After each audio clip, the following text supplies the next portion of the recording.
ಸ್ವಾಭಿಮಾನಿ ನ್ಯೂಸ್ಗೆ ಸ್ವಾಗತ. ಇಂದಿನ ಪ್ರಮುಖ ಸುದ್ದಿಗಳು. ಸರ್ಕಾರದ ಮಹತ್ವಾಕಾಂಕ್ಷಿ ಯೋಜನೆಗಳು ಅಧಿಕಾರಿಗಳ ನಿರ್ಲಕ್ಷ್ಯದಿಂದ ದುರುಪಯೋಗವಾಗುತ್ತಿವೆ.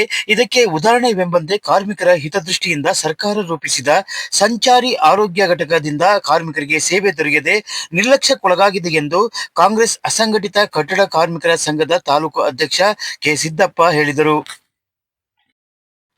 ಸಾಗರದ ಜೆಪಿ ನಗರದಲ್ಲಿ ಸಂಚಾರಿ ಆರೋಗ್ಯ ಘಟಕ ಬಂದಿದ್ದು ಯಾವುದೇ ಕಾರ್ಮಿಕರು ಬಾರದೇ ಇರುವುದು ಅಧಿಕಾರಿಗಳು ಮುಂಚಿತವಾಗಿ ಕಾರ್ಮಿಕರಿಗೆ ಮಾಹಿತಿ ನೀಡದೇ ಇರುವುದೇ ಕಾರಣವಾಗಿದೆ.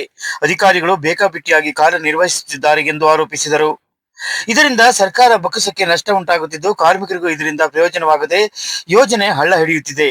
ಈ ಕೂಡಲೇ ಕಾರ್ಮಿಕ ಇಲಾಖೆ ಸಂಬಂಧಪಟ್ಟ ಸಂಘ ಸಂಸ್ಥೆ ಗ್ರಾಮ ಪಂಚಾಯಿತಿ ನಗರಸಭೆ ಅಥವಾ ತಾಲೂಕು ಆಡಳಿತಕ್ಕೆ ಮಾಹಿತಿ ನೀಡಿ ಕಾರ್ಮಿಕರಿಗೆ ಸಿಗುವ ಸೌಲಭ್ಯಗಳನ್ನು ಸುಲಭಗೊಳಿಸಬೇಕು ಎಂದರು.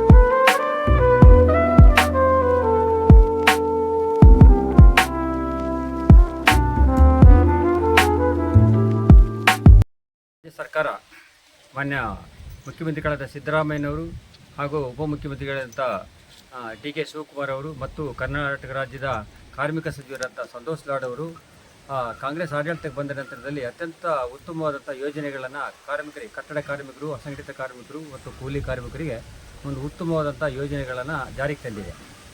ಆದರೆ ಆ ಯೋಜನೆಯಲ್ಲಿ ಒಂದು ಪ್ರಮುಖವಾದಂಥ ಯೋಜನೆ ಅಂತ ಹೇಳಿದ್ರೆ ಒಂದು ಆರೋಗ್ಯ ತಪಾಸಣಾ ಯೋಜನೆ ಅಂತೇಳಿ, ಆರೋಗ್ಯವನ್ನು ಕಾಪಾಡ್ಕೊಳ್ತಕ್ಕಂಥ ಕಾರ್ಮಿಕರಿಗೆ ಆರೋಗ್ಯವನ್ನು ಕೊಡ್ತಕ್ಕಂಥ, ಆರೋಗ್ಯಕ್ಕೆ ತಪಾಸಣೆ ಮಾಡ್ತಕ್ಕಂಥ ಒಂದು ಯೋಜನೆ. ಅದು ಉತ್ತಮವಾದಂಥ ಯೋಜನೆ ಅಂತೇಳಿ ರೂಪಿಸ್ಕೊಂಡು ಇಡೀ ರಾಜ್ಯಾದ್ಯಂತ ಒಂದು ಸಂಚಾರಿ ಆರೋಗ್ಯ ತಪಾಸಣಾ ಶಿಬಿರವನ್ನು ಆಯೋಜನೆ ಮಾಡಬೇಕಂತೇಳಿ ಅವರು ಸದನದಲ್ಲಿ ಚರ್ಚೆ ಮಾಡಿ ಅದು ತೀರ್ಮಾನ ತಗೊಂಡು ಈ ಒಂದು ಯೋಜನೆಯನ್ನು ಜಾರಿಗೆ ತಂದಿದ್ದಾರೆ.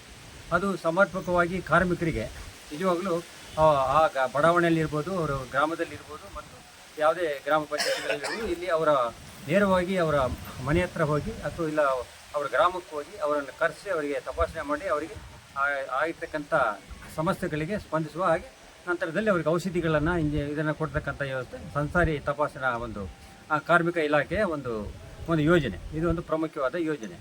ಈ ಯೋಜನೆ ಏನಾಗಿದೆ ಅಂತ ಹೇಳಿದ್ರೆ, ಈಗ ಅದನ್ನು ಖಾಸಗಿಯವರಿಗೆ ಕರ್ನಾಟಕ ರಾಜ್ಯ ಸರ್ಕಾರ ಅವರು ಖಾಸಗಿಯವರಿಗೆ ಗುತ್ತಿಗೆಯನ್ನು ಪಡ್ಕೊಂಡಿದ್ದಾರೆ. ಈ ಖಾಸಗಿ ಇಲಾಖೆಯವರು ಏನು ಮಾಡ್ತಾ ಇದ್ದಾರೆ ಅಂತ ಹೇಳಿದ್ರೆ, ಆರೋಗ್ಯ ತಪಾಸಣೆ ಮಾಡ್ತೀವಿ ಅಂತೇಳಿ ವಾಹನಗಳನ್ನು ಆಯಾ ಒಂದೊಂದು ಗ್ರಾಮಗಳಿಗೆಲ್ಲ ಕಳಿಸ್ತಾರೆ. ಯಾವುದೇ ಥರದ ಗ್ರಾಮ ಪಂಚಾಯತಿ ಆಗಲಿ, ತಾಲೂಕು ಪಂಚಾಯತ್ಗೆ ಆಗಲಿ, ಯಾರಿಗೂ ಸಹ ಮಾಹಿತಿ ಇರೋದಿಲ್ಲ. ಆದರೆ ಈಗ ಇವತ್ತು ಸಾಗರದಲ್ಲಿ 2ನೇ ವಾರ್ಡಿಗೆ ಈ ವಾಹನ ಬಂದಿದೆ. ಇಲ್ಲಿ ಅದರಲ್ಲಿ ಎಲ್ಲ ಸೌಲಭ್ಯಗಳಿದೆ, ಔಷಧಿ ಇದೆ ಮತ್ತು ಸಿಬ್ಬಂದಿ ವರ್ಗದವರಿದ್ದಾರೆ, ಡಾಕ್ಟರ್ ಇದೆ, ಎಲ್ಲ ಪ್ರತಿಯೊಬ್ಬರು ಇದ್ದು ಸಹ ಒಬ್ಬ ಕಾರ್ಮಿಕನು ಸಹ ಇಲ್ಲಿ ಯಾರು ಸಹ ತಪಾಸಣೆ ಬರೋ ಹಾಗೆ ಅವರು ಮಾಡ್ಕೊಂಡಿಲ್ಲ. ಯಾಕಂದರೆ ಮುಂಜಾಗ್ರತವಾಗಿ ವಾರ್ಡ್ಗಳಲ್ಲಿ, ಬಡಾವಣೆಗಳಲ್ಲಿ ಕಾರ್ಮಿಕರಿಗೆ ಗಮನ ಸೆಳೀತಕ್ಕಂಥ ಕೆಲಸ, ನೀವು ಬಂದುಬಿಟ್ಟು ತಪಾಸಣೆ ಮಾಡ್ಕೊಳ್ಬೇಕು ಅಂತೇಳಿ ಗಮನ ಸೆಳೀತಕ್ಕಂಥ ಕೆಲಸಕ್ಕೆ ಅವರು ಎಲ್ಲೂ ಬಂದಿಲ್ಲ, ಯಾರಿಗೂ ಗಮನಕ್ಕೂ ತಂದಿಲ್ಲ. ಆದರೆ ಇಲ್ಲಿ ತಾಲೂಕು ಆಡಳಿತ ಇದೆ. ಸನ್ಮಾನ್ಯ ಶಾಸಕರಾದಂಥ ಗೋಪಾಲ್ ಕೃಷ್ಣವರ ಸಚಿವಾಲಯಕ್ಕೂ ಸಹ ಆಗಲಿ, ನಗರಸಭೆ ಆಡಳಿತಕ್ಕಾಗಲಿ ಮತ್ತು ಇಲ್ಲಿ ಕಾರ್ಮಿಕ ಇಲ್ಲ ಆಫೀಸ್ ಇದೆ, ಅಂದರೆ ಅವರು ಲೇಬರ್ ಇನ್ಸ್ಪೆಕ್ಟರ್ ಅವ್ರಿಗೆ ಗಮನಕ್ಕಾಗಲಿ ಯಾರ್ದು ಗಮನಕ್ಕೂ ತಂದಿರಲಿಲ್ಲ. ಏಕಾಏಕಿಯಾಗಿ ಅವರು ಶಿವಮೊಗ್ಗ ಜಿಲ್ಲೆಯಿಂದ ಬಂದು ಇಲ್ಲಿ ತಪಾಸಣೆ ಮಾಡ್ತೀವಿ ಅಂತೇಳಿ ಸುಮ್ಮನೆ ಒಂದು ವಾಹನವನ್ನು ನಿಲ್ಲಿಸಿ ಬೆಳಗಿಂದ ಸಂಜೆ ತನಕ ನಿಲ್ಲಿಸ್ಬಿಟ್ಟು ಯಾವುದೇ ಕಾರ್ಮಿಕರಿಗೆ ಔಷಧಿಗಳಾಗಲಿ ಯಾವುದೇ ತಪಾಸಣೆಯನ್ನು ಮಾಡಿದೆ. ಇವತ್ತು ಏನಾಗಿದೆ ಅಂತ ಈ ಯೋಜನೆ ಇದು ತುಂಬ ದುರದೃಷ್ಟಕರವಾದಂತಾಗಿದೆ. ಯಾವುದೇ ಕಾರ್ಮಿಕರಿಗೆ ಈ ಸೌಲಭ್ಯ ಸಿಗ್ತಾ ಇಲ್ಲ. ಈ ಸೌಲಭ್ಯ ಸಿಗೋದಕ್ಕಾಗಿ ಕಾರ್ಮಿಕ ಇಲಾಖೆ ಏನು ಮಂಡಳಿಯ ಅಧ್ಯಕ್ಷರೇನಿದ್ದಾರೆ ನಮ್ಮ ಇದು ಸನ್ಮಾನ್ಯ ಸಂತೋಷ್ ಲಾಡ್ ಅವರಿದ್ದಾರೆ, ಅವರ ಗಮನಕ್ಕೆ ನಾವು ತರಕ್ಕೆ ಇಷ್ಟಪಡ್ತಾ ಇದ್ದೀವಿ. ಏನಂತ ಹೇಳಿದ್ರೆ, ಇದು ತುಂಬ ದುರುಪಯೋಗ ಆಗ್ತಾ ಇದೆ.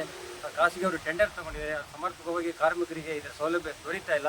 ಆದ್ದರಿಂದ ಇದನ್ನು ತಡೆದು ಇದು ಅನ್ಯಾಯವನ್ನು ತಡೆಗಟ್ಟಿ ಒಳ್ಳೆಯ ಮಾರ್ಗವನ್ನು ಅವರಿಗೆ ಮಾರ್ಗಸೂಚಿಯನ್ನು ಕೊಟ್ಟು ಒಳ್ಳೆ ರೀತಿಯಲ್ಲಿ ಕಾರ್ಮಿಕ ಇಲಾಖೆಯವರಿಗೆ ಈ ಔಷಧಿ ಕೊಡ್ತಕ್ಕಂಥ ವ್ಯವಸ್ಥೆಗಳನ್ನು ಎಲ್ಲೇ ಮಾಡಿದ್ರು ಸಹ, ಯಾವುದೇ ಗ್ರಾಮಗಳಲ್ಲಿ ಮಾಡಿದ್ರು ಅಲ್ಲಿ ಗ್ರಾಮ ಪಂಚಾಯತಿಯಲ್ಲಿ ಇರ್ತಕ್ಕಂಥ ಅಧ್ಯಕ್ಷರಿರ್ಬೋದು, ಕಾರ್ಮಿಕ ಇಲಾಖೆಯವರು ಇರ್ಬೋದು, ಕಾರ್ಮಿಕ ಸಂಘಟನೆಗಳು ಅವರಿಗೆ ಗಮನಕ್ಕೆ ತಂದುಬಿಟ್ಟು ಮಾಡಿದರೆ ಆ ಯೋಜನೆ ಫಲಕಾರಿಯಾಗುತ್ತೆ ಅಂತ ಹೇಳಲು ಇಷ್ಟಪಡ್ತಾ ಇದ್ದೇನೆ.